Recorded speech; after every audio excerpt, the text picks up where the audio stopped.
Good morning, good morning, good morning, good morning.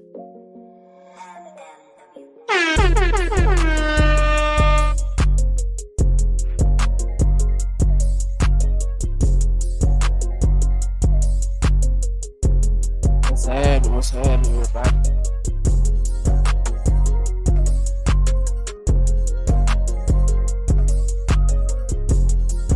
Happy Monday.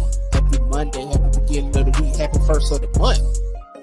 Today is October 2nd. It's the first of the month. And guess what? Your motherfucking mortgage is due, or your rent, whatever. It's due today. I'm gonna pay mine in a minute.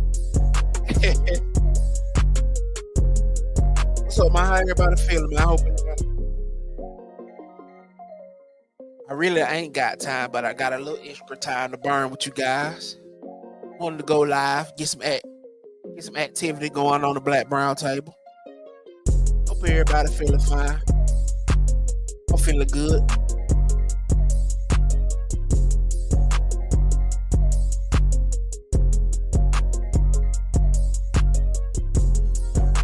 I had a good weekend this weekend. I want to say happy anniversary to my beautiful wife. Happy anniversary, darling.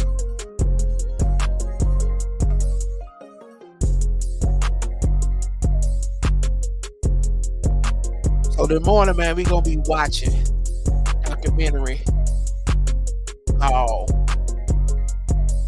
Inside the Negro Middle Class. Hope y'all stay tuned. Check it out and tell me what you think. Now, this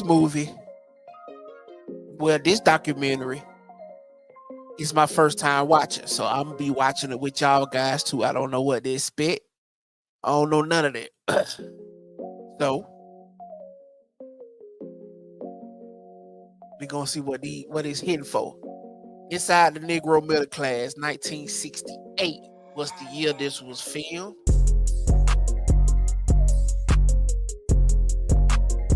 I hope they don't goddamn flag the channel. They should flag it because it's a documentary on YouTube. And we are not a monetized channel. Copyright disclaimer under Section 107 of the Copyright Act 1976. Copyright disclaimer under Section 107 Copyright Act 1976 allows is made for fair use purposes. Fair use purposes such as criticism, comment, news reporting, teaching, scholarship, and research. What we're gonna be doing is some criticism and commenting. So we good. We fall under the Fair Use Act. Fair use is used as a use permitted by the copyright statute that might otherwise be infringed. Non-profit educational purposes use tips to ballot in favor of fair use.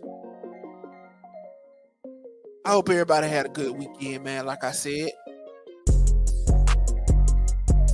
and what we gonna do is we're gonna tune in, man. Hope you got a plan in your ears. Or you watching it. You know? And like I say, man, happy Monday. I hope everybody had a great weekend. I definitely enjoyed mine. I just kicked it. Went for dinner, had drinks. You know, typical Atlanta weekend. Cause we both from Atlanta, born and raised. So you know how we do. We just chilled out. So I bring no further ado. Let's watch Inside the Negro Middle Class. And what we're going to do is we're going to get this thing going.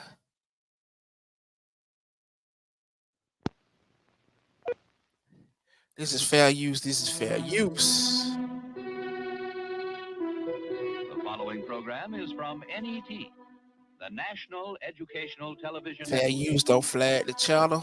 We're doing commentary and teaching. Tree line street. I'd like to have a summer home on the lake. I'd like to have a yacht and belong to a North Shore Yacht Club. I like to wear suits from Brook Brothers. Here we go. I'm just starting it over, y'all. Move myself out of the way. There we go. Let me get it adjusted. The following program is Here we from go. NET, the National Educational Television Network.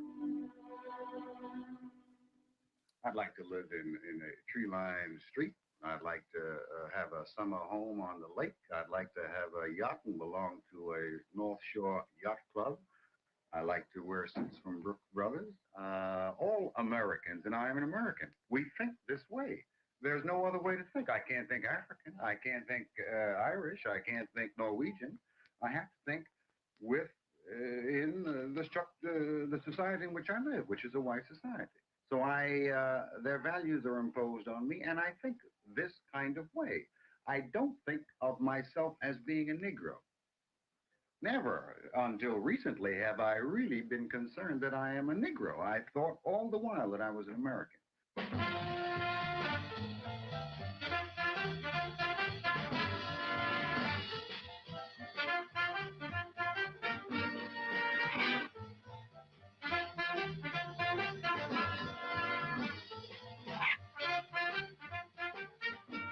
It was very interesting commentary on this in Life magazine several years ago when they had the sit-ins on Route 40 to try to stamp out discrimination. And they had asked a lady there who ran just a hash joint almost why she discriminated against all of these black people when some of them were diplomats from African nations. And her comment was simply that they all look like just plain run-of-the-mill niggas to her. Beverly Granger.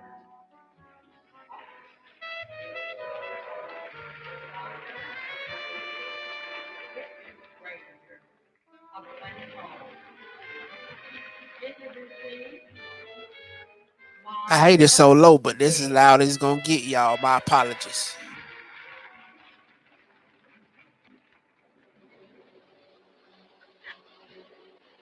This is Robert Jones, age 38, native-born American.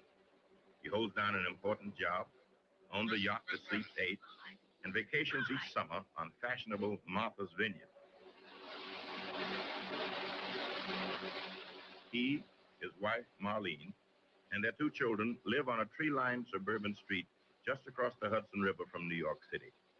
Bobby Jones, as his friends called him, is a graduate of New York University with a law degree from New York Law School. He and his family are among some 5 million members of a unique and little-known group in the United States, the Negro middle class.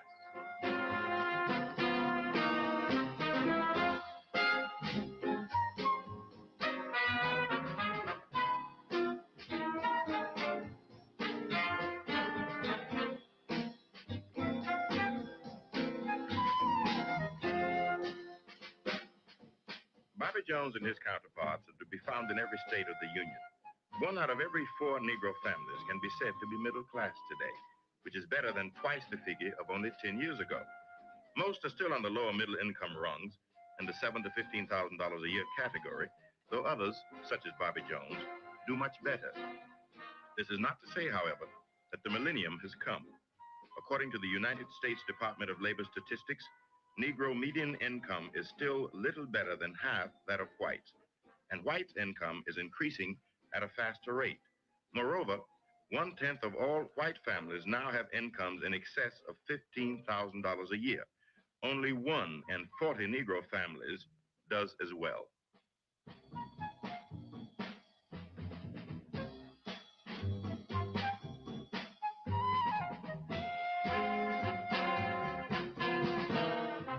But there are increasing numbers of Negroes whose incomes are rising as their qualifications multiply and racial barriers to their advancement slowly lessen. What I'd like to do is to get a complete and thorough review of this to make sure that we have everything in there. And at the same time, Bobby Jones, whose father was a post office worker in Boston, supervises a staff of 50, mostly whites. in the model cities staffing and budget items, we have included rehabilitation specialists. We have.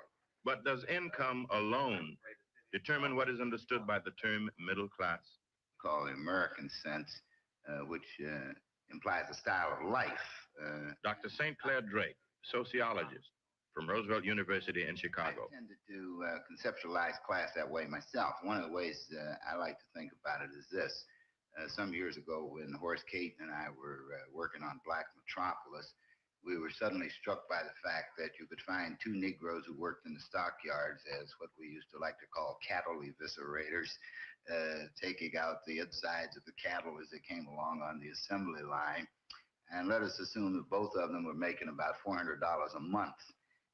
One comes home and on the way home stops by the local tavern, imbibes a good bit of alcohol. By the time he gets home, he's in a very bad mood. He knocks on the door and it isn't opened quickly. He yells up at his wife and she sticks her head out the window and curses him. And then everybody up and down the street begins to throw up the windows and look.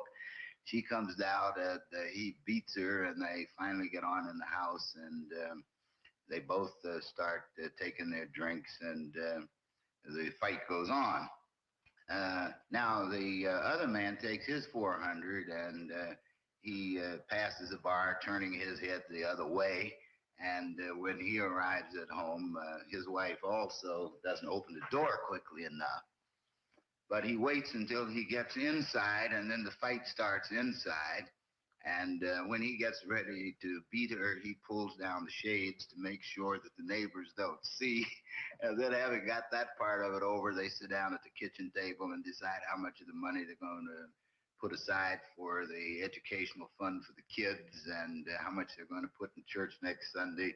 And this is the end of the day. We call the second a middle class way of life and the first a lower class way of life.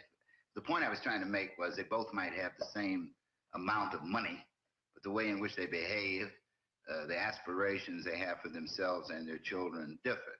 And therefore, money alone, as we would see it, doesn't make one middle class. Now, if you want to look at American society in 3 levels, say an upper, a middle, and a lower class, you might peg it this way. An upper class puts the emphasis on refinement, the middle class on respectability, and the lower class on survival.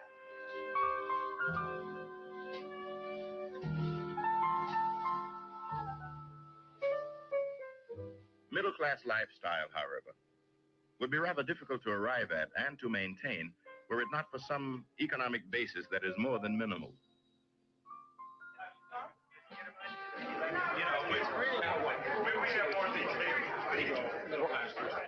I've never really thought myself as middle class.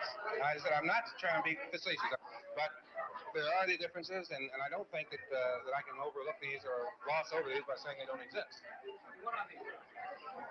Well, the fact that I have a job to go to every day and a responsibility to discharge with respect to that job, I think is a basic difference, because there are people that are demonstrating for rights that have not a job, and for them this is most crucial, because they can't feed their families, and I can feed mine. They can't draw a paycheck down, and I can, and this gives a certain pride and respect to the individual that I don't think they can have. What happens if a middle-class Negro loses his job? Economically, he's no longer middle class. He's unemployed, and that's an interesting fact. This Negro middle class that we're talking about is a very, very precarious thing. Someone who came out of teaching, who can get a job perhaps with the Job Corps or with some other teaching-oriented kind of occupation, can go from $7,000 a year 1 year to $15,000 or $18,000 a year with some of the anti-poverty programs the next year. Of course, if he lives up to this $15,000 or $18,000 a year and his project is not refunded, he's no longer middle class. Still, for those who customarily think of nearly all Negroes as being near the poverty level, the present picture in jobs, business, housing, and social activity within the Negro middle class is a striking one. Richard Clark, owner-manager of a New York personnel consultants firm, says he's in the business of creating instant middle-class Negroes by finding them white-collar jobs.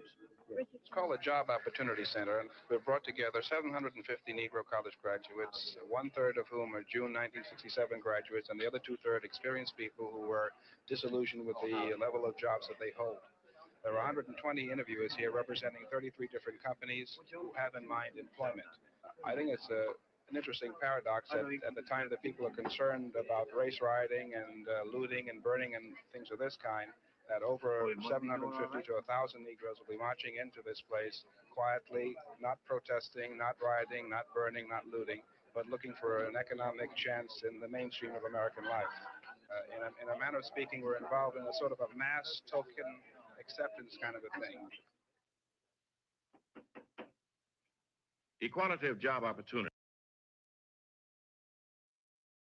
So basically, if you ain't looting, and riding, you civilized. You part of the civilized Negroes. You part of the American dream. Because the people's in the ghettos, the disenfranchised people want their fair share. Come on, man. You heard what he say? You know, you consider the token nigga.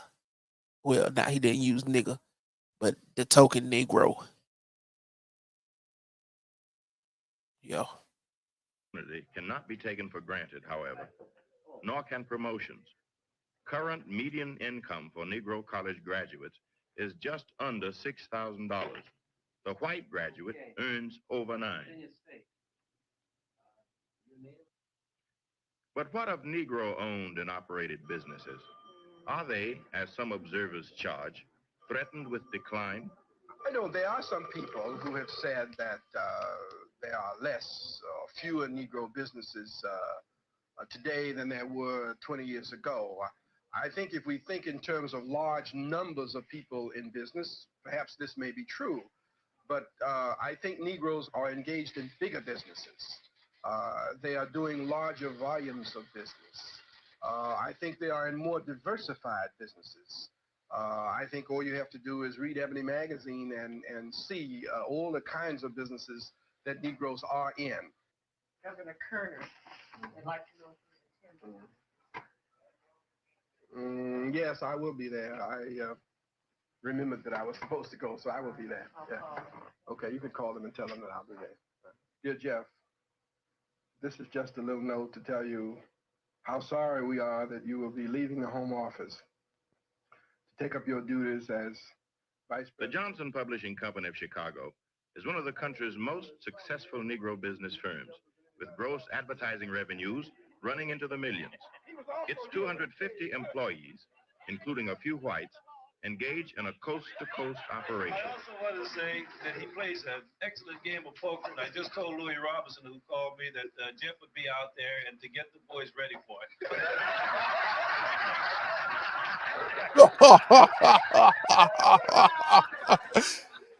Negro laughter. I love it. Negro business in general, however, remains in the small business category. Discrimination by lenders, suppliers, and insurance companies often makes their success a precarious one, especially now that many larger white firms have recently discovered the $32 billion Negro market under their very noses.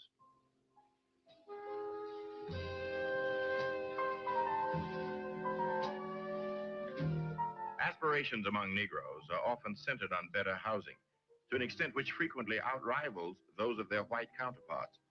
Atlanta, Georgia's flourishing Negro middle class is widely noted for its extensive and highly status-conscious new development areas, such as this one in the prestigious Collier Heights section, built and financed by local Negro businessmen.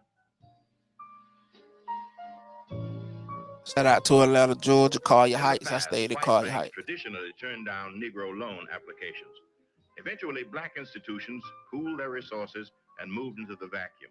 Today, Atlanta white firms are belatedly trying to outbid black banks and black contractors for a share of one of the fastest growing markets in town.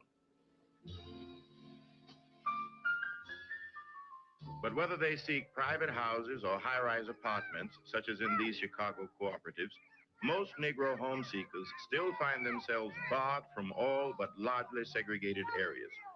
Even those who could afford better are often trapped in substandard, overcrowded units, while such better housing as does become available is swamped with frustrated applicants, who also seek quality education for their children.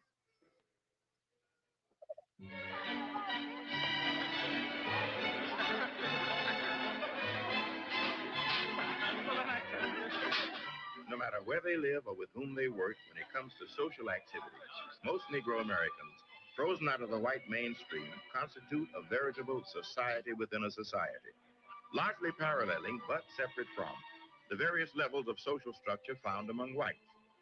This Waldorf Astoria debutante cotillion, given semi-annually by the New York chapter of a leading Negro women's club called the Girlfriends, is virtually identical to those held here by white groups, save for color. The white cotillions, they have their junior leagues. Of course, you know there is no colored junior league. Well, the Girlfriends is a very friendly group of girls. They do charitable work, civic work, and it's a social group. I have a lot of white friends, and I think the ones that I have, they like me as me, and they like to work along with me. But I don't think that they want to particularly invite me to their homes, to their parties, which is perfectly all right with me. And you wouldn't want to go. Oh, I mean, their friends and I probably wouldn't have anything in common, and we probably would. We don't know that. Wow. We meet together on certain bases, but I don't expect to be invited to their parties, and I'm sure they wouldn't enjoy coming to mine. The black woman always holding it down. In recent years, however, Hanky Head's there has nigga been would have some got up there. increase Oh, in I want to go integrated to the social parties. I affairs, need to be such equal. I as need to be at the included. annual Evening of Elegance, Shout out to the held black last woman. summer at Mrs. Sidney Poitier's Westchester estate. Invited guests paid $60 per couple for an elaborate evening of cocktails, dining, and dancing. I think that many people in this country who are white, they come in contact with Negroes through advisory boards and benefit committees, and this in itself brings about a certain amount of communication. People can sit down over a cocktail and talk about the world's problems. This in itself is a form of dovetailing into society, into the mainstream.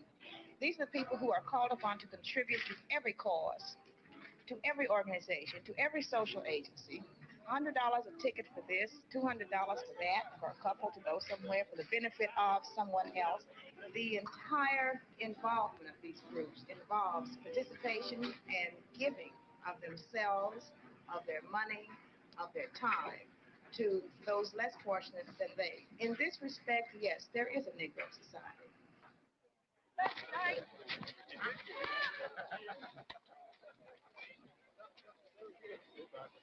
Man, when I take my family on a vacation, we want to relax. We don't want any problems with prejudiced white folks. So we go where we know we won't be bothered. That may be down home to visit the family, up to Canada or Cape Cod, or even abroad to Europe or Africa. One popular vacation spot among Negroes is the resort town of Oak Bluff, Massachusetts, situated on Martha's Vineyard, an island just off Cape Cod. Hey. Fun and relaxation. Thousands journey here each summer from all over the country, forming a sizable Negro colony which gets along with, but keeps somewhat aloof from, local and vacationing whites. Or the two dogs. Doctors, teachers, and other professionals are prominent, and many have bought and maintained summer homes for their wives and children. Damn. Look at that house. Oh, look at the pretty babies. But they ain't babies no more. Shit, they got grandparents. Ah, well, 68. Yeah. Our mothers and fathers. Weekend parties at places such as Sag Harbor on New York's Long Island are a specialty of Eastern club and fraternal groups. Still barred from membership at most country clubs and discussed as attitudes at resort hotels in the Catskills, Miami Beach, and other holiday spots, some club members fly into such private parties from other cities to claim their place in the sun. Not all Negroes are pleased with the Negro middle class, however.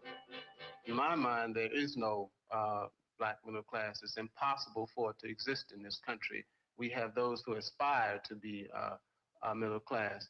And to that group, I would say that they have been almost totally, 99% negligent in their response to the struggles of the masses of black people in this country, and that they have, in many instances, in fact, hindered that struggle by moderating the genuine and legitimate radicalism of the masses. White-collar Negroes today sometimes find themselves under attack from within their own ranks. Last summer's Evening of Elegance was harshly criticized in some quarters, particularly since it took place only 2 nights after the New York riots. Observers sensed an uneasiness on the part of some guests. Vassal Thomas, organizer of the affair, gives his own assessment. This is completely social evening. It's not a part of any civil rights organization. We don't propose to. We don't have speeches politically, civil rights, or any other type of controversies. And yet, in your way, you do make a contribution in that. Completely in sympathy with it. Completely in sympathy with it. But I certainly would not like it to disrupt the beauty of the Evening of Elegance.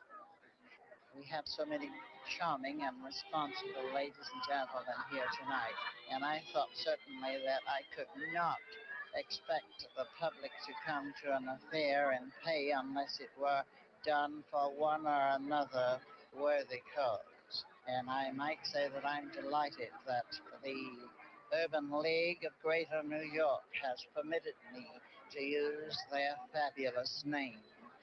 We choose a certain bougie New York niggas, organization boy. or a certain charity each year, and after it has been chosen, we work like the Dickens to try to bring in some sort of support. But the evening itself is so lavishly done. There's so much money put into the promotion of the Evening of Elegance that there isn't too much going to the particular charity that has been chosen.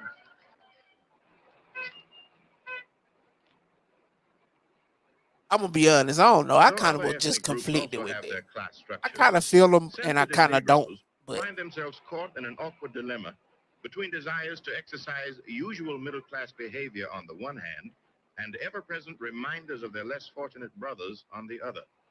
The soul-searching goes on. I guess it's clear to see now that the Negro who is truly struggling looks askance at us. They are the upper middle class or the middle class. They don't understand our problems. We don't need them. They're of a dying era. The Roy Wilkins and the Whitney Youngs and a Philip Randolph, possibly.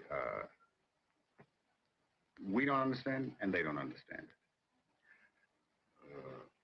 I don't know where it's going to lead to. For instance, myself.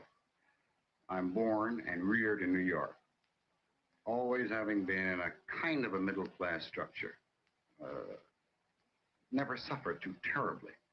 Went to integrated schools, got an education in the New York school system, a college education.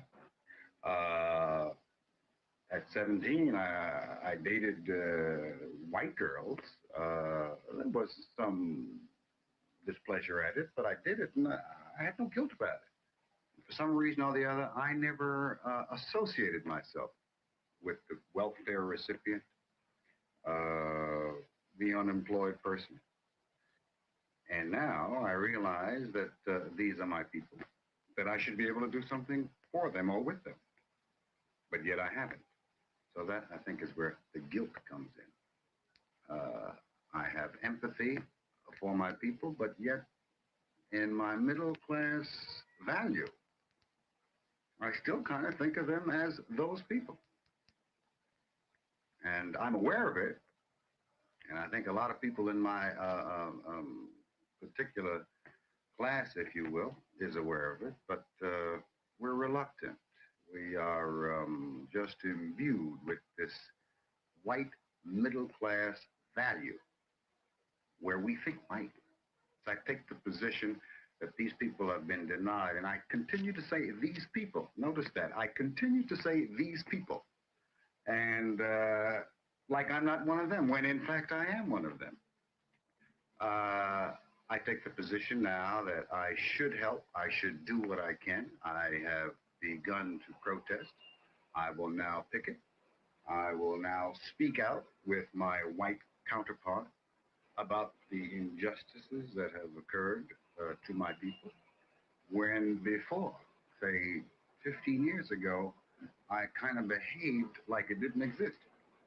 But now when I read, when it's brought to the front about housing and about job discrimination, I realize now that this did exist when I was younger, but I was just oblivious to it. I didn't think as a Negro.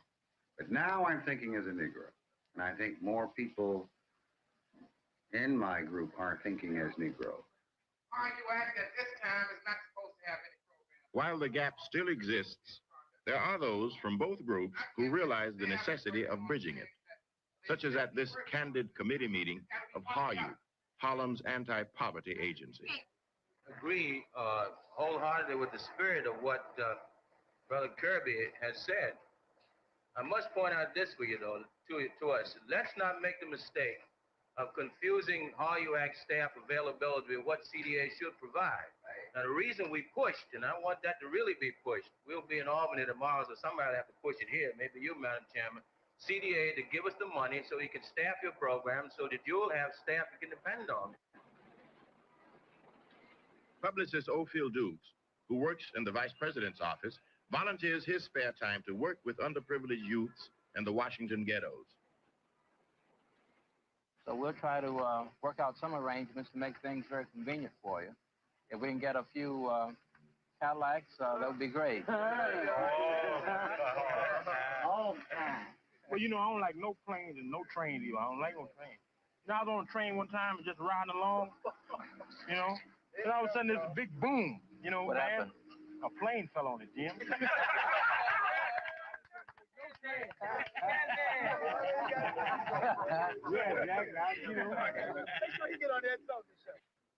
I think the one thing that the Negro lacks in terms of his ability to move from one group to another has been his separation from the total middle class, his exclusion from contacts with people who are doing things that he could be inspired to do.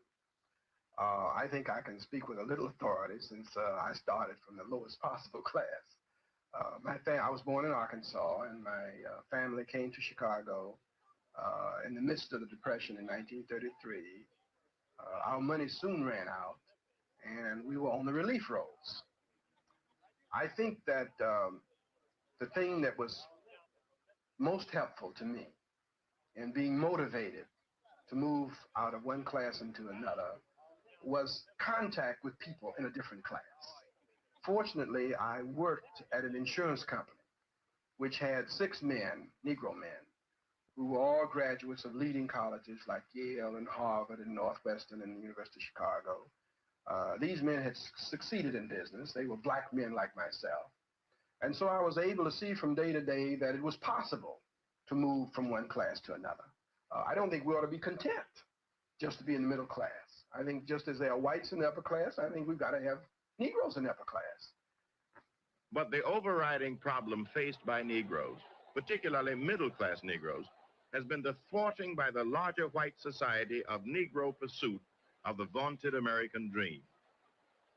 I present to you the President of the United States.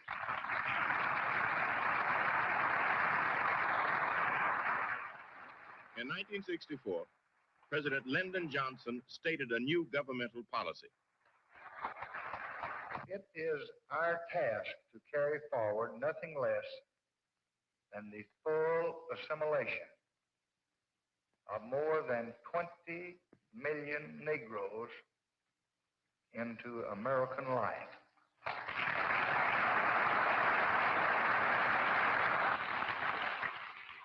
This is not to be an assimilation of bland conformity. Our object is not to make all people alike. It is, as it has always been,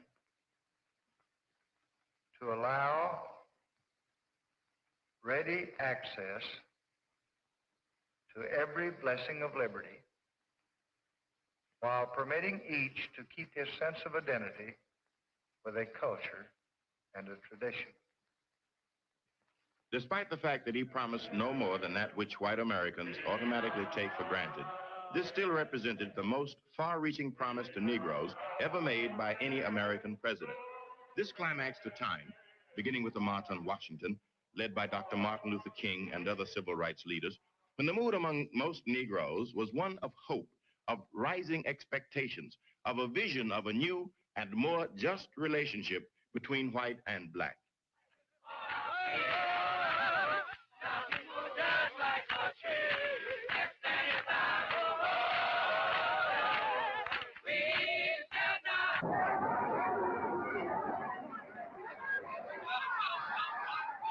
But a new term was added to the American lexicon, white backlash. I've read newspaper articles of people, second-generation immigrants, saying, well, my father came here and he didn't have any civil rights bill to help him. What the person forgot was that his father wasn't black. The sociologists have this term high visibility to refer to the fact that you can always see the Negro. He wears his badge of color. European could come speaking a European language. Once he learned English, things were different. He could change his name and take an Anglo-Saxon type name and lose himself in the vast middle class of this country. No matter what the Negro attained in terms of his money or his education, he could not slough off color, and insofar as color was a focal point for prejudice, he was at a competitive disadvantage. And yet one of the great ironies of life in the United States is that white middle-class neighborhoods, without even waiting to see what types of neighbors they are dealing with, have had the tendency to meet the incoming Negro with first, in the old days, with restrictive covenants when they were declared unenforceable in the courts, with arson and bombs, and today with the same wall of lack of acceptance. And very often, and this has been proved in those neighborhoods where you had block organizations or groups that have welcomed the Negro neighbor, Very often the new Negro neighbor is more solid and middle class than the white neighbors who try to keep him out. Families who themselves have only become middle class in the last generation. Very often immigrant families who cannot even speak a variety of English as impeccable as the English which the new Negro neighbor has, have reacted with violence and with fury in order to try to prevent Negro neighbors from coming in. And this perhaps is one of the greatest tragedies of the Negro middle class, that its aspirations are blocked with respect to living in those kinds of neighborhoods where one can live a middle-class style of life most effectively. The most extreme form of this, of course, is in the suburban areas. And if any of the problems of the inner city are going to be solved, as well as the problems of the Negro middle class, the suburban ring around our major cities is going to have to drastically alter its attitude toward the people who are like them in every respect other than the color of their skins.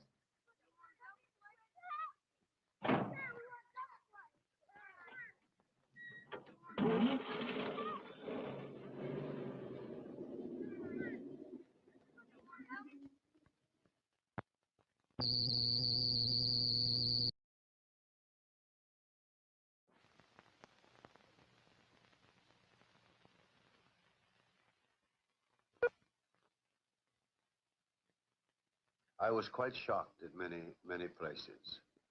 I wanted to see just exactly how the ordinary Negro might be treated in these villages. Oh, I remember at one time I parked at... Millionaire Chicago scientist Dr. Percy Julian, co-chairman of a committee of Negro businessmen pledged to raise $1 million a year for civil rights goals, tells of a personal experience. Just gently bumped the back of an automobile of a fellow who was standing there in parking. I bumped his car slightly, and then I jumped out and I said, "Oh, pardon me very much. I wanted to see how he would accept an apology." Well, he called me a three-letter name, and with black in front of it. And I asked him please not to do that. It wasn't necessary. But then he jumped up and ran into a store. "I'm going to call the police. I'm going to call the police." The police came and asked him. He said he wanted to institute a claim for damage. I had damaged his car, and the police tried to see where the damage was. There was no damage. And yet he was just furious. He was, I began to wonder, well, just how deep is the hatred of a person of this sort? I went over that, over and over that experience many times. As I went through these suburbs, and I would ask children how many of them had a Negro friend. They would look at me as though they were astonished, and hardly a child I could find who said he had a Negro friend in any of these places. One might say, "Oh, I know one," and the innocent children. And I realized that really the great impact of the ghetto, the great impact of the philosophy of the actual existence of the untouchable in America, which the Negro represents, that the white child does not know him, and the white child grows up in these insulated villages to come in contact with him later on and to pass judgment on him, to represent him in Congress, to represent him to try him on a jury, to send him to the army as a member of a draft board. And they never know him, and they don't know what, all they know is hearsay about him, rumors about him. And this has not been overcome by the large number, even though there are larger numbers of people of goodwill who teach their children the proper things. But there are so many who don't bother to teach the children. And I'm not sure that we can rest comfortably and think that the majority of white Americans have goodwill toward them. Unfortunately, I wish I could keep this dream, but I'm afraid that these experiences to which you refer made me doubt that I could have any such dream as that.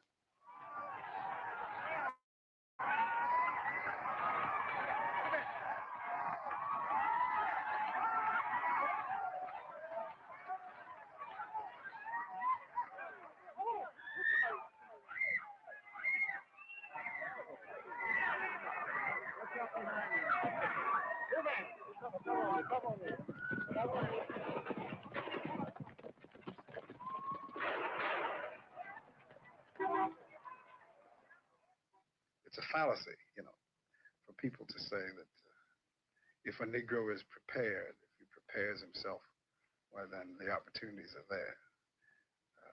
I think the press plays up the appointment of an extremely outstanding Negro to a high-level kind of position.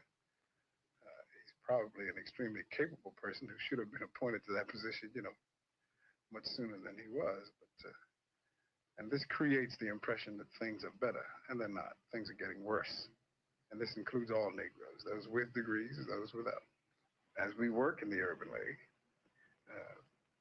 one of our major efforts is to establish communication between the races and assess the communication that takes place. And this is pretty much our business. And we have noticed particularly, I think it comes from Congress. Congress has adopted a hard line, and there's no reason to believe that they're going to change in any way as a result of the hard line that's being adopted assumed by America's Negroes, younger Negroes particularly. I think in terms of my own son, who's 17 years old, high school senior, about ready to graduate, and as we discuss philosophies, he says, in effect, that, you can have that urban league approach, that I'm ready to be a man in America now, that I want full equality with no holds barred. And if I can't have it, no one can have it. And he's an intelligent boy, and in my opinion, a pretty decent boy, a nice boy. But this is his attitude. And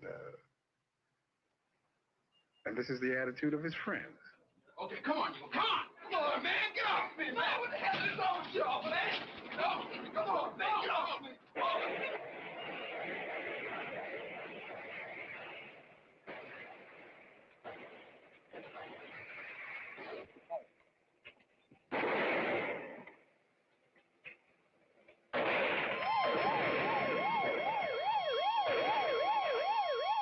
Last summer, the entire nation was made aware of the violence that erupted in Newark, New Jersey. I happened to be attending a National Urban League conference in New York, and my family still lives in Newark. And so I decided to visit them on the way back to Washington. And I visited with my stepfather for about a half hour or so, and we decided to visit with a sister of mine. So as we were going from my stepfather's apartment over to a brother's house to get in his car and go visit a sister who lived in another part of Newark, as we were about to get into the car, about 3 carloads of Newark police came My out apologies, man. I've been gone. and to my knowledge, without any provocation, Hope y'all tuned in. Opened fire on us, and a group of about 40 or 50 people who were standing on the stoop of this apartment building where my brother lived.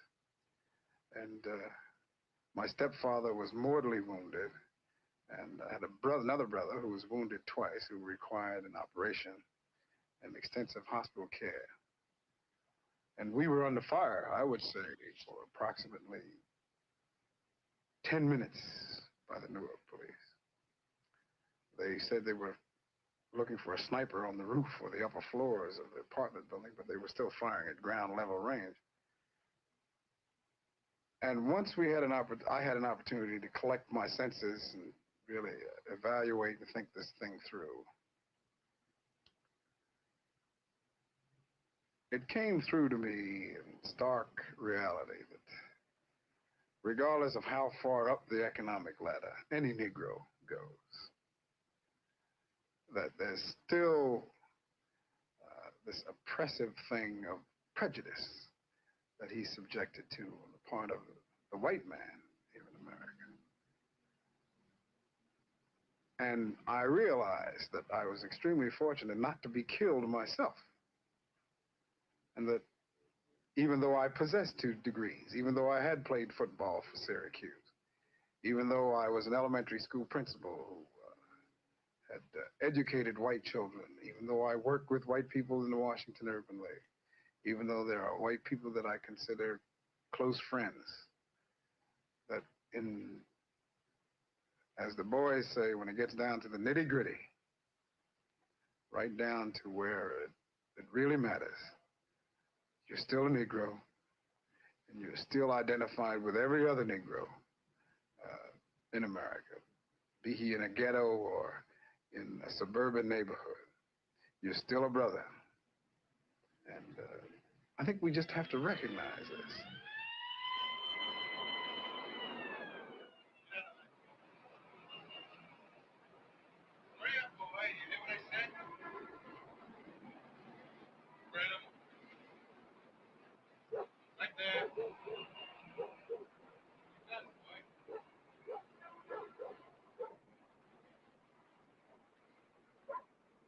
A failure of communication has often been cited as an important factor in racial difficulties. But some Negro observers say the failure is actually one way. Many whites simply refuse to listen to what they do not wish to hear.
And if I read history right, all the talk about chattel slavery and whatnot led up to a climax.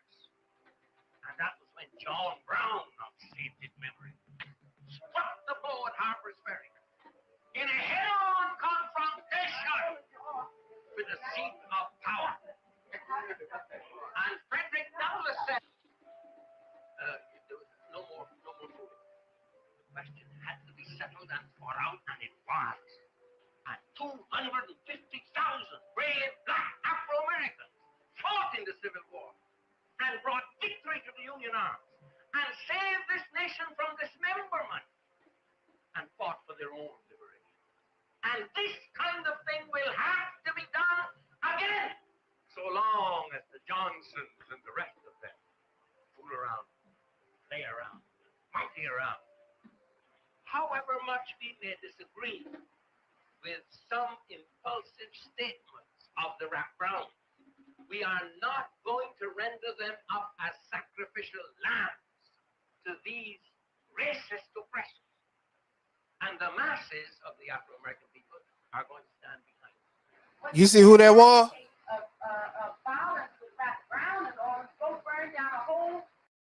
Wait a minute. Look who this is right here. Who this is right here? Statements of the Rap Brown. We are not going to render them up as sacrificial lambs to these racist oppressors. And the masses of the Afro-American people are... Who are that right now?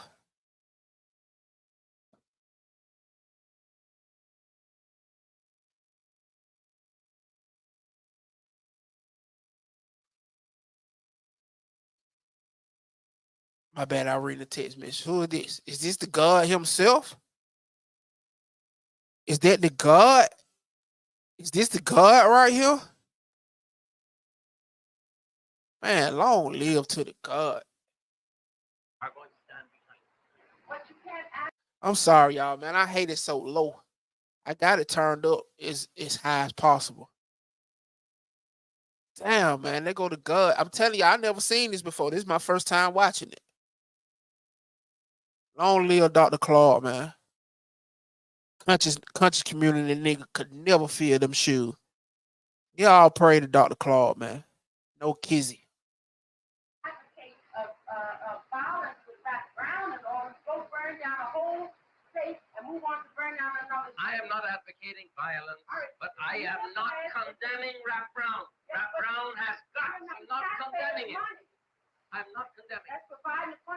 I would sooner cut my arm off my body than condemn a militant Afro-American who, however misguided, is challenging the oppressor. I don't know if I agree with that. Challenge them. You challenge them the best way you can. Serious debate concerning tactics, goals, and strategy is commonplace at middle-class Negro gatherings today. While outright violence is generally deplored, there is nevertheless widespread empathy with ghetto rioters as having expressed more openly the same pent-up frustrations and resentments they themselves share. It isn't just a question of jobs, although jobs are important, and that's people have to work and earn. But the masses of the Afro-American people are simply fed up with the situation of prejudice and oppression. They look at themselves and they look at these European American communities with their with all the things that they enjoy, with all their luxuries and whatnot, and beyond all this,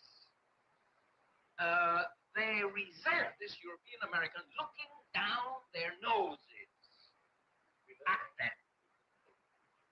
It's a revolt for manhood status. They feel that they can't go on this way anymore. Yes, and they're going to do something about it. As a pacifist, I deplore violence in any form. Make no hesitancy about the fact that I feel that all violence is inimical. Dr. Nathan Wright, Episcopal clergyman and organizer of the new Black Power Conference, articulates a growing trend among Black intellectuals. But as a historian and as a pragmatist also, I recognize that there's no group of people who have been oppressed who have won their freedom unless they have either believed in actual violence of some kind or have utilized effectively the threat of violence. I would read into the presence of so many middle-class oriented, there aren't any middle-class Black people, but middle-class oriented Black people at the Black Power Conference as a sign that middle-class Black people want to render to this nation and to our world the most basic service that can be rendered at this particularly urgent and perilous hour, and that is of understanding and relating to the desperate needs of the most desperate in our society. And all our Black people are militant. All of our Black people realize that they are oppressed. And it's simply the press, the public press, that has chosen to identify the philosophy which says that Black people should have a sense of being and a sense of control of their own destiny as being an esoteric movement associated with a certain type of so-called radical view. And all Black people are radical. Everyone who loves this country is a radical. I think that these people who denounce the materialist values in our culture serve a fundamentally creative purpose. The greatest evil that happened in our city streets this past year was not the destruction of property by people who were driven crazy. And when people are driven crazy, they do crazy things. And in our system of justice, if a person is temporarily insane, he's adjudged, he's not rendered not incapable of judgment. And so riots, which are a form of social psychosis, certainly are amoral. They're beyond the realm of moral judgment.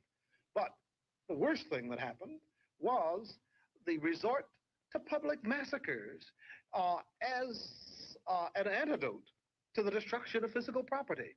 Now, no civilized mind could ever equate the value of one human life with 2 stolen bottles of whiskey, a stolen television set, or the destruction of $500 billion worth of property. Now, I've had some religious leaders who have said that we must have order. And I tell them that I may not be an expert on Christianity, but it may be Christianly to kill in a savage way, but it is certainly not civilized for people to equate property values with human life. It is this kind of thing that I think that our black people must repeatedly remind our nation until our barbaric nation realizes the error of its ways.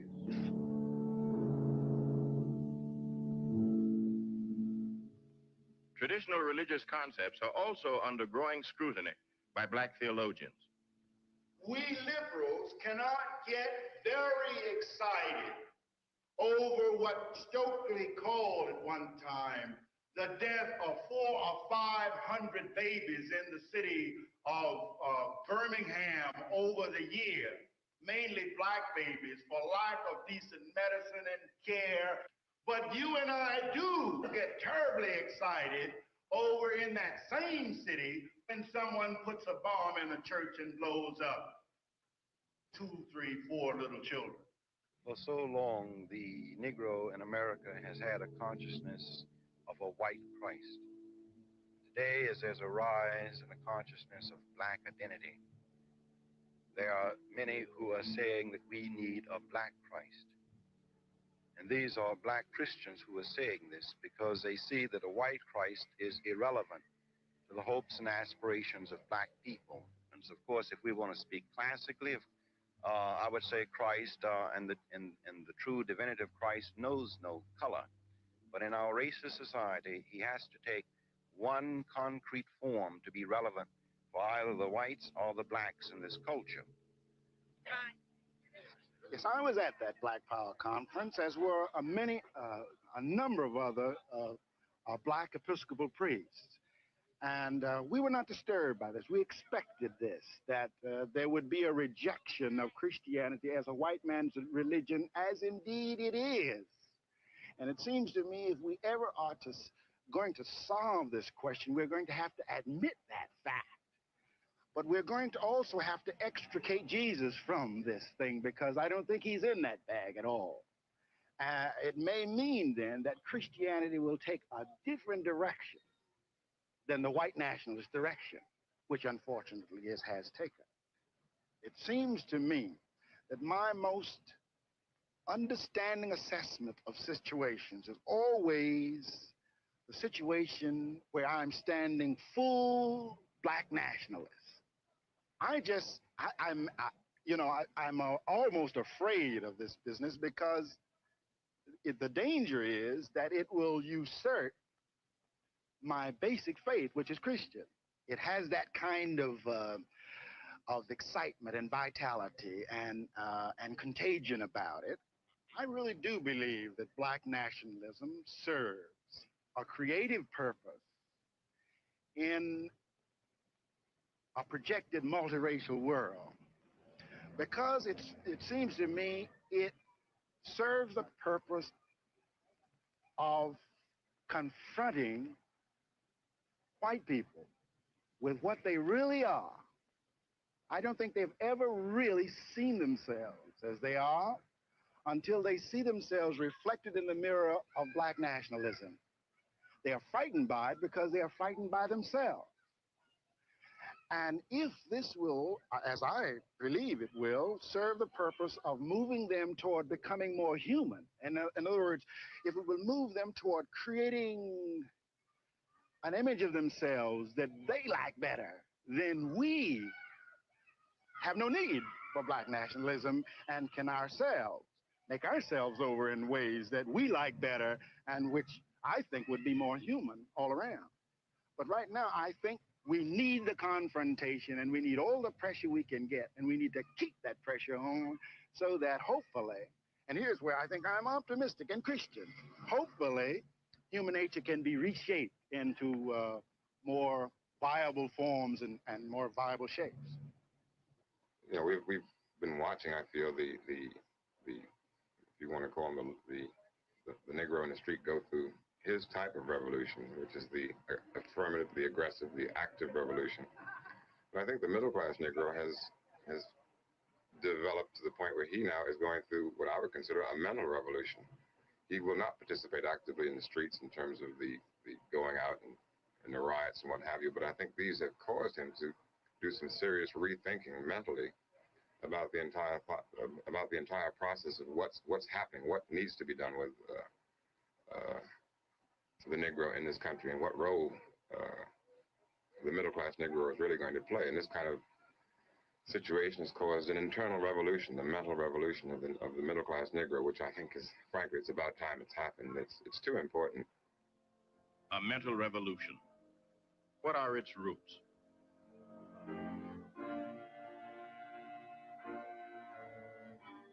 For the first 250 years in America, Negroes were concerned with freeing themselves from physical bonds, though the horrors of American chattel slavery left their scars upon not only the backs, but also the minds of its victims. During slavery, distinctions arose between those who labored in the fields under the overseer's gun and others, often the illegitimate offspring of the slave owner himself, who were favored with servant jobs up at the big house. These house Negroes, as they were called, were sometimes more mentally chained than the field Negroes they were elevated above. From the house Negroes on the plantations and the small artisan and servant group which established itself in the cities, the Negro middle class developed. Once you have freedom coming in 1865, what you had then is an eruption into the cities of the peasant farming group coming out of the cotton fields, which builds down beneath the emerging middle class, a very large stratum of less sophisticated people with less money and less education.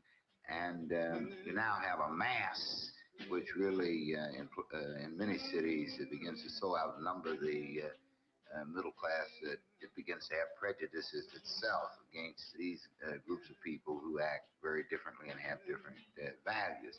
Then I think you begin to get something else happening, which has happened with all immigrants who have come to this country, that out of that uneducated, impecunious mass, people begin to get ahead by acquiring some money and education, and their children do also. And so you'd have what might be called the new middle class arising, say, between 1920 and the Second World War. I think this process then got speeded up after the Second World War, partly because of the fact that those who had done Army service had a chance to get a college education or various kinds of technical education through their GI Bill of Rights money, which meant a whole new stratum begins to get an education which hadn't before. Still, as the outward evidences of physical enslavement were overcome, there often remained the more insidious fact of lingering mental bondage. 20 years ago, Dr. E. Franklin Frazier, Howard University sociologist, critically assessed the Negro middle class and launched upon it a bitter attack which reverberates within the black community to this day. In a controversial book entitled Black Bourgeoisie, Dr. Frazier lacerated white-collar Negroes for what he called aping the surface values of affluent whites. He charged them with living in a dream world of delusions of wealth and power, while rejected by the middle and upper-class whites they sought to emulate, and themselves spurning the black masses with whom they refused to identify. wrote Dr. Frazier. Having abandoned their social heritage and being rejected by the white world, the black bourgeoisie have an intense feeling of inferiority, constantly seek various forms of recognition, and place great value upon status symbols in order to compensate for their inferiority complex. Since the black bourgeoisie live largely in a world of make-believe, the mask which they wear to play their sorry roles conceal the feelings of inferiority and of insecurity and the frustrations that haunt their inner lives. The black bourgeoisie suffers from nothingness because when Negroes attain middle-class status, their lives generally lose both content and significance. Thus, Frazier saw the Negro middle class as still suffering from that crippling legacy of slavery, as being, in a sense, still mentally enslaved That nigga by had concepts the big which part. defined blacks as inferior and whites as superior. What was needed, Frazier implied, was a breaking of the old mental bonds, an emergence into a new and healthier self-image, as well as a more realistic appraisal of whites as merely fellow human beings of no special significance. What was needed, in short, was a mental revolution.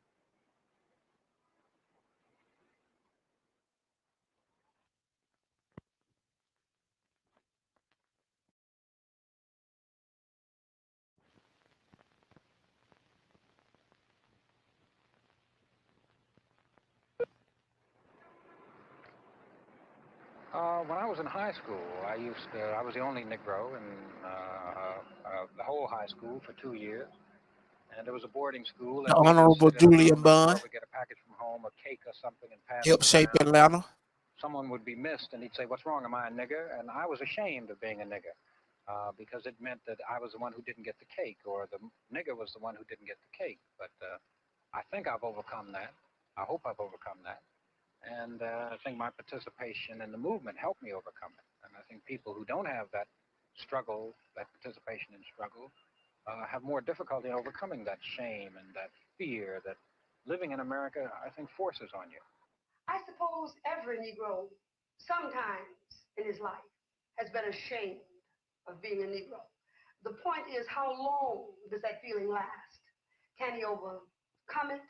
Does it last momentarily, such as ashamed of having exhibited poor manners or a nasty temper? Or does it become a morbid thing with which he lives? I think that's the thing that makes the neurotic or the psychotic. If he can't overcome the feelings of shame, if he can't substitute for these unwelcome feelings of shame, feelings of pride or acceptance. Have you ever stopped to consider the fact that the average Negro child in growing up is exposed almost entirely to Nordic standards of beauty before he ever enters school? As he looks at television, as he looks at the movies, newspapers, he sees Nordic standards of beauty elsewhere, but when he comes home, reflected in the mirror, he sees himself. Now, it's true, anthropologists told us long ago there's no such thing as a pure race, and there are no pure African races, but there is more with which the American Negro can identify when he sees African standards of beauty than, say, in Nordic standards of beauty or Anglo-Saxon. Now, these signs are a reaction to the detrimental effect which Western civilization and what I call the Manichaean experience has had on black people in America. We are taught, according to the Manichaean experience, that black is ugly, black you get back, black is evil, black people are evil, black women in particular are evil, and this has a deleterious effect on adults, adolescents, and children alike. It makes us ashamed of just being black. There is a bone-deep shame about being black, which pervades the entire black community and has no respect for class. The black bourgeoisie is just as ashamed of being black as are the masses of Negroes. Damn. This was done due to a concerted effort over Damn. many years and generations by the white propagandists. We intend to counter propagandize. Woo! We intend to tell black people that they are valuable, that they are important, that they have made contributions to the world and will continue to make contributions to the world. But first, they must look upon themselves in a better light. That boy spin. Hence, black is not ugly, black is not evil, black is beautiful. Now, I spread it right there. Okay, that's what I want. See, nothing to it. Just a little smile, and boy, we're on our way. Okay, now chin down just a wee bit. There we are. All right. I think this trend toward natural hair development indicates a greater feeling of self-pride in Africa and in our African heritage and in blackness, in naturalness, in presenting ourselves and not being ashamed of the way we are. And I think this is a very healthy thing. As a result of our meeting with girls in New York and Chicago and around the country, we found that this trend was developing, not only among women, but also among men. And here again, we felt that Ebony ought to reflect the changes that are going on in the community. And I can say that while it is certainly not affected the majority of people, there are a growing number of Negro men and women who are wearing their hair in a natural form, and I think quite attractively. I wish I had hair. I sure with mine. Big afro. Big fro. One of the great problems that we have faced here in our country is the fact that a lot of black people have not had respect for themselves.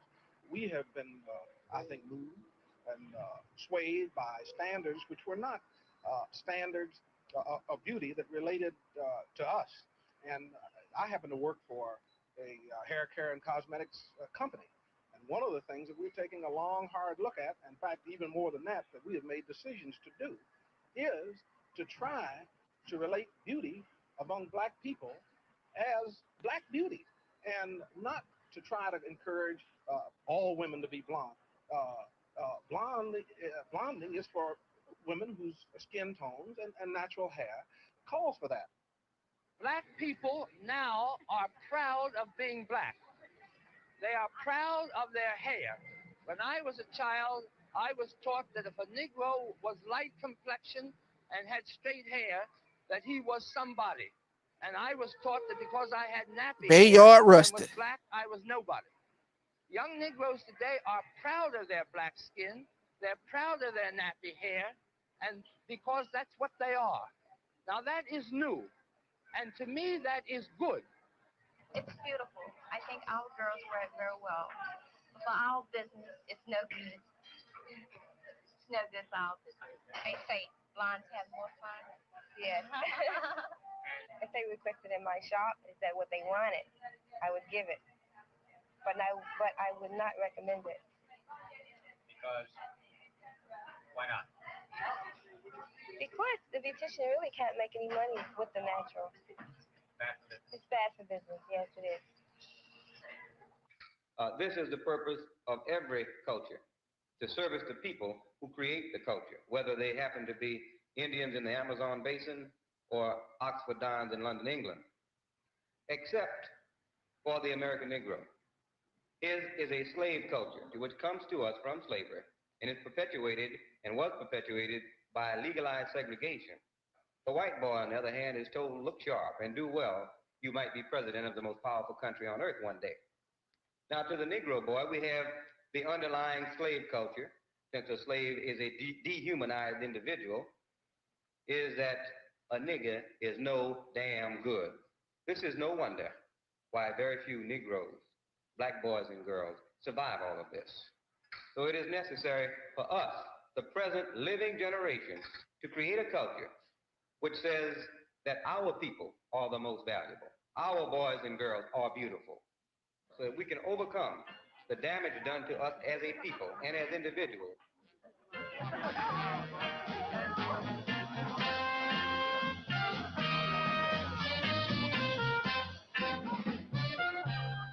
indigenous Negro music and dance are pursued with new pride and vigor these days.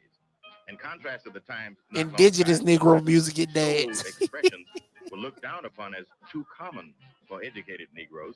In Hey. fact, the term soul has been virtually commandeered by the black community to describe aspects of black consciousness ranging from the religious to the romantic. Okay. I got soul. And Traditional I'm super lower-class bad. Negro food favorites, such as pig's feet, collard greens, and chitlins, now known as soul food, also enjoy new and open popularity by the black community to describe aspects of black consciousness ranging from the religious to the romantic.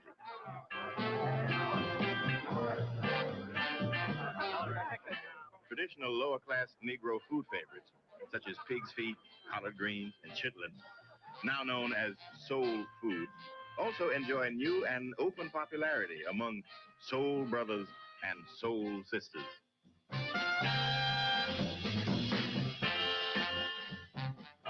This is Janet, who won the first prize in the science fair.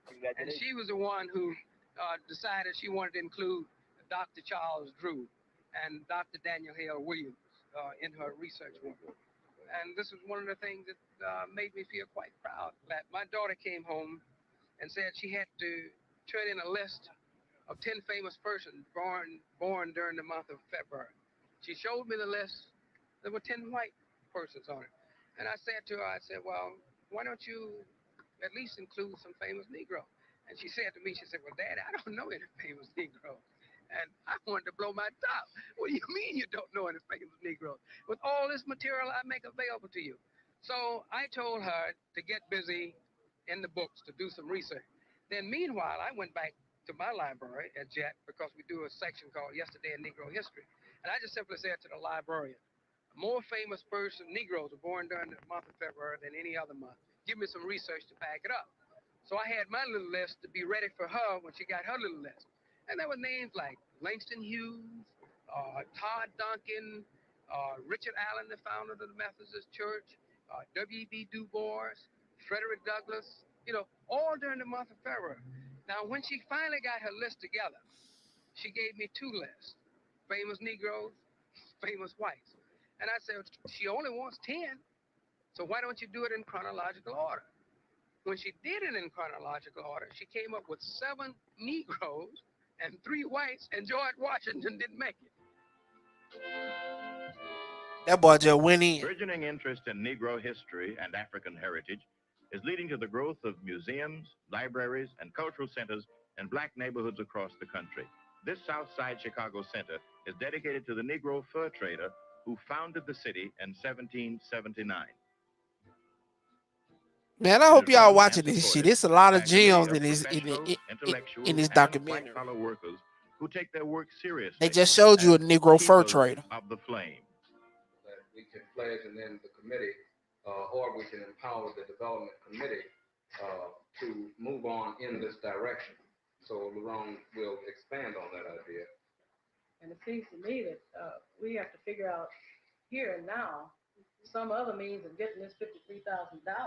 In fact, we should not leave this meeting unless we see that $53,000. Even if various people have to go to their credit unions and borrow some of it. Since the term Negro is rejected by a growing number of black people today as having a slave system origin, the center's name was recently changed to the Museum of African American History. Interesting to note that up until about 1812, that early Negro middle class in this country always called itself African. The first societies in this country were the African societies, the African Methodist Episcopal Church. So that they weren't citizens, they weren't a part of this country, and they called themselves African. They would probably have continued to do that if around 1812, the colonization movement had not started, in which eminent people like George Washington, Thomas Jefferson, Benjamin Franklin, and others were saying Negroes should be freed, but they should be deported from the United States and sent to Africa. And so you had Liberia established, and you had this great drive to get Negroes out of the country. one finds in the Negro leadership beginning to use the term colored. Colored men's associations replace African societies because people will say, they're African, send them away. I think one of the most interesting things is now, having secured a relatively stable status within the frame, legally within the framework of the U.S., the middle class now does not need to feel insecure about once more accepting an identification with Africa in the same way that Jewish Americans, Polish Americans, Japanese Americans do it. Last year, I happened to be attending a festival in Dakar in West Africa, the first festival of Negro arts. And one of the most interesting things to me was a large number of American school teachers, businessmen, and professional people who had journeyed all the way to Senegal in West Africa to spend a week participating in this festival. I think this is an index to the new sense of security which the American middle class has vis-a-vis Africa.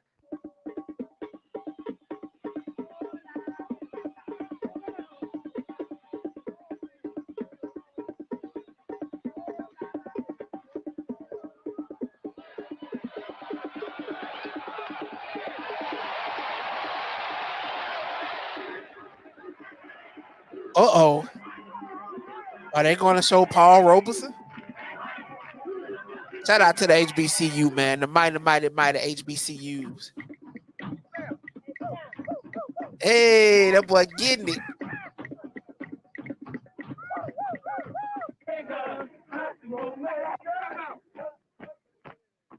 Nowhere is this mental revolution more evident than among Shout out to the middle Divine class Nine. youth.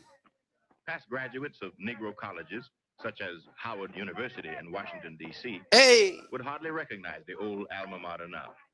Known in the past for its strict pseudo-Victorian traditions, Howard today is a hotbed of student and faculty unrest, militance, and activism. Though Greek letter groups and practices remain, there is less old-fashioned snobbery than before, as equalizing black consciousness grows on campus. Gone is the fabled pine wood complexion, straight hair favoritism of some sororities. Girls of every hue and hair texture are acceptable now. For 100 years or more, black colleges have been the main springboard to middle-class status for aspiring Negroes, who are barred from most white institutions by law, prejudice, or lack of finance. Today, however, many of these students have deliberately chosen black schools over the white, often as an expression of racial pride and militance. I think in the years past, the student body and the faculty at Howard weren't particularly passive. I just think they were scared to death. I believe that in the past, the university administration was very oppressive. And at the slightest movement out of line by any faculty or student, that student was kicked out or he was censored in some way. You have the Uncle Toms, or rather the Dr. Thomases, who sort of bow down to Young sociology professor Dr. Nathan Hare, recently fired by Howard for his militancy. They say that if we don't bow down, we won't get tax money, whereas they give far more money to the white schools, and much of it for research on the Negro. And then we have decided now that they've been studying the wrong man, and they gave $40 million to Berkeley to study the Negro. We want $40 million to study the white man, because that's the covered, and so we are going to try to reject some of these outlooks. We pay taxes just like the whites do, as much as we're allowed to make money. So what you have then is a sort of colored cracker system of administrators who don't want persons to breathe. They can't do anything until the white schools have done it. For example, Malcolm X was not allowed to speak at Howard the first year. He was invited by students. Then Yale invited him, University of Michigan, and others, Harvard. Then the next year, Howard invited him, but they hastened to put out a public relations release saying that now we've joined the ranks of Yale and Harvard. And of course, they had somebody to debate him.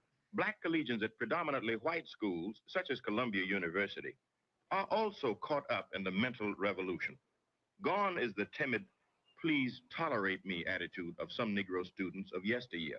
Today, it's, I'm here, I'm black, and I'm beautiful, baby. Afro-American societies have sprung up, and Afro-American students are openly challenging the educational concepts and practices they encounter. A lot of the students at this university, particularly the black students, have been very concerned about the fact that we aren't included in any way in the curriculum. It's easy to take a course that covers 50 to 75 years of American history and not learn a thing at all about what black people have done or what role they've played. The fact that there were many black troops that fought in the Civil War, or the role that they were involved in political action during Reconstruction, or the exact nature of European imperialism during several centuries. A lot of these things just aren't covered. And we've recently tried to get the administration here at Columbia to just set up a study to concern itself with the problem. The university, in fact, has really refused to discuss it in a reasonable manner. Now, the university pretends to be interested in an academic approach to things, to sitting down and studying. They don't like the fact that people go and burn books in front of Ferris Booth Hall. But the university isn't really willing to sit down and solve any of these problems. And that this is something that in the long run is going to contribute to more problems. There are going to be more incidents of people burning books if they don't start burning buildings in the near future. Unless the university is willing to really study the discontent that leads to students to the fact that white students and black students don't have a real appreciation of this culture that we talk about. History courses, whether they deal with American history or history of the world, don't include what the accomplishments of non-white people. And it's about time some changes were made. For candidate Roger, you cleared across the seat bound between the runways and landing taxiway Lima. Channel 153 is clear for takeoff, runway 13 left. Thus, the central theme of middle-class Afro-Americans today is that despite surface gains, they are hurt, embittered, even furious at the continuing exclusions and discriminations they meet in jobs, promotions, housing, and other opportunities, which they know their qualifications or incomes would automatically admit them to were it not for prejudice by whites, however subtly applied. They are insistent upon recognition and respect as human beings of pride and dignity equal to any others. And they are fed up with white paternalism. They want to run their own affairs. But what of the future? Where does the black middle class go from here? What roles will it play within the general American society? I think that the basic function of the middle class oriented black American is to be the interpreter of not only the diseases which mark and mar our nation's life and the life of our culture and our world, but to be the recreative agents for the reconstruction of our society. Actually, the greatest pool of unused talent in this nation is the unused talent of black men of the greatest candor as well as competence. Now, the great tragedy lies here in the fact that the people who are the controllers of the system need this candor and competence combined in order to preserve the best in their system. And what they will do is to get carbon copies of white men and not the most competent, candid black people who are really the most creative ones in our society. These people are the ones that should be the consultants for the building up of our society. This is a unique role of the black middle class.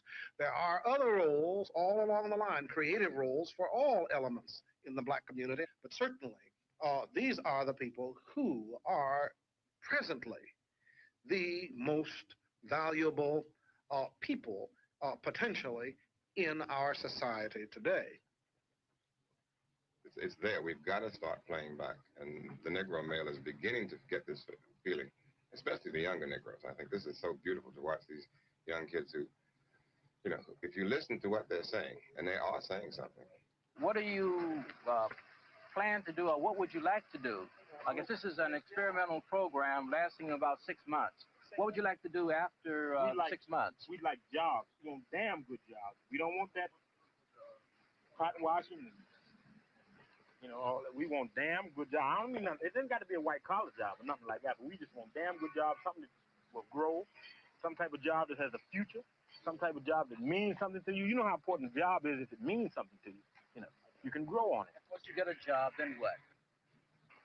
Then I can, you know, I can sort of see myself if it's a good job and I feel that I can grow on this job and be motivated by the system that they have on this job, whatever it is.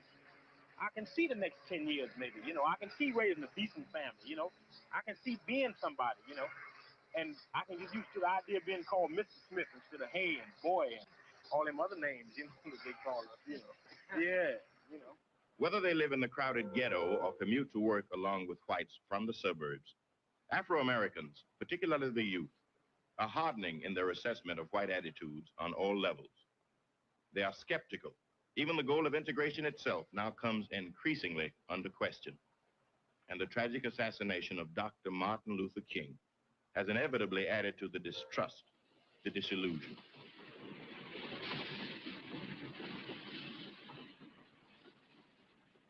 We're in a period in which some degree of acceptance in some situations is given to Negroes by the white middle class as friends, neighbors, equal associates. But this is something that is just beginning. I think the large bulk of the middle class will have its sense of racial identity increased as the years go on, that it will tend to ally itself with the Negro masses to an even greater extent than it has in the past. I think the whole concept of black power and black nationalism generally is not just going to involve the youth who shout stridently or the youngsters who go into militant action. You see, I take a position the ghetto is not going to disappear. It's going to be here for a long, long time, the segregated Negro community, because America has not made up its mind to desegregate its cities. A large proportion of the people who live in the ghetto, they will be giving services in the form of owning stores, of being doctors, dentists, lawyers, school teachers, social workers. And I think that increasingly, rather than that group splitting off, it will work in common cause with the so-called masses within the community.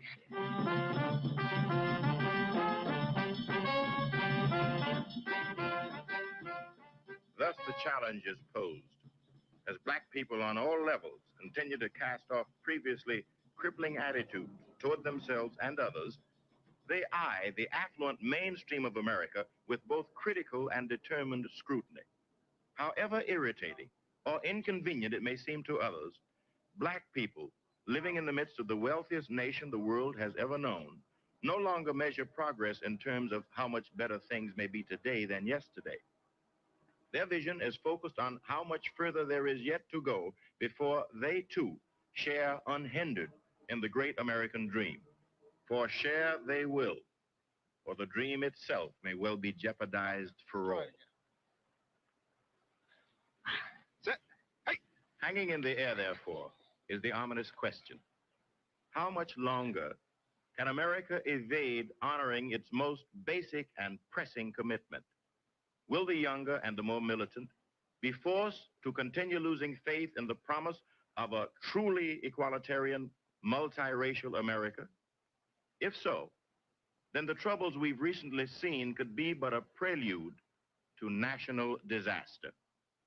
I think we have to be very realistic about it.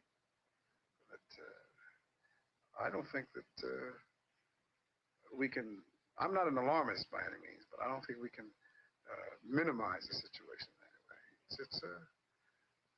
It's just something that all of America needs to look at and think about very seriously, because you can bet that the rest of the world is looking at America and trying to evaluate and assess our real sincerity, you know, when we talk about brotherhood and equality.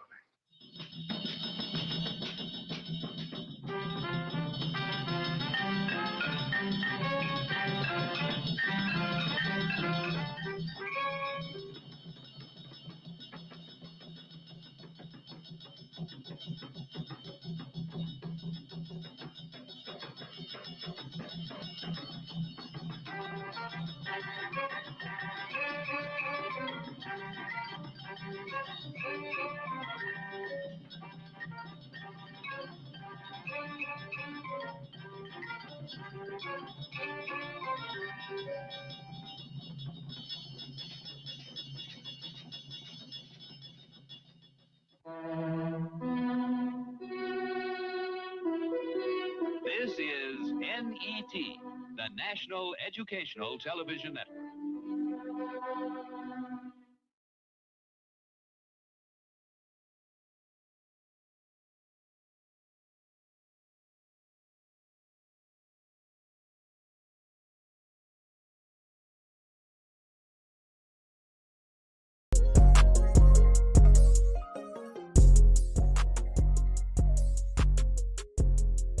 Well.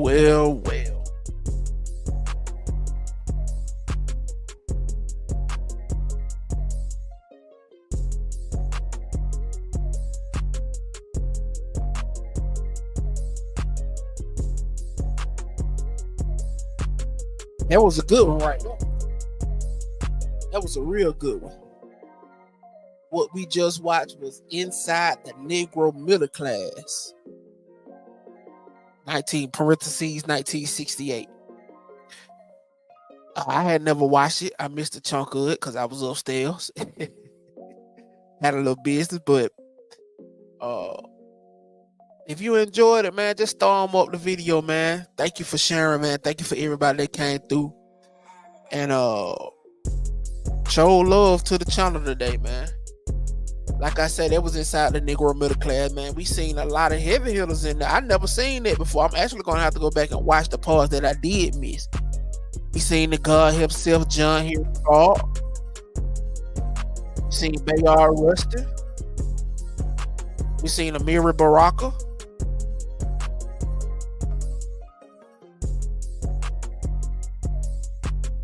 Man, it was heavy, man.